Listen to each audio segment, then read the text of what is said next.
Good evening. Welcome back to Gardening at Home with Liz. Today I'm in a very good friend's urban farm in her porch where she's growing vegetables out of a box. We've got tomatoes, chives, and arugula here, and she also hydroponically grows all of her own herbs. So this is a very good example of an urban farm. So in a small space.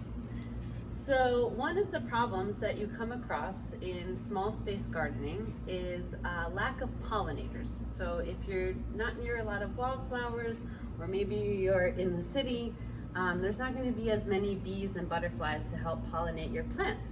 So what might happen, say with your tomato, is it will produce flowers, but if it's not getting pollinated, it won't produce any actual tomatoes. So something you can do to self-pollinate, you're just going to help the bees along a little bit.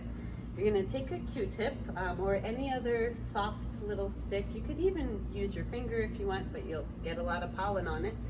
And you're just going to touch every single flower. So you're essentially spreading the pollen on yourself. So I'm just going to touch the Q-tip onto the tomato flower, and then I find another flower. There's not a lot of flowers on here, but that's okay. And touch the Q-tip to the second flower.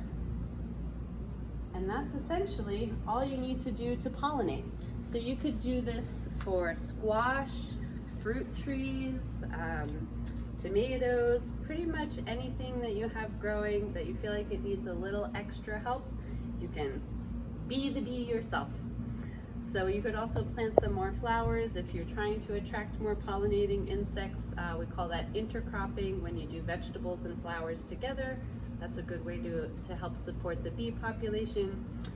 Or if you just have a lot of patience and a lot of time on your hands, you can do it yourself.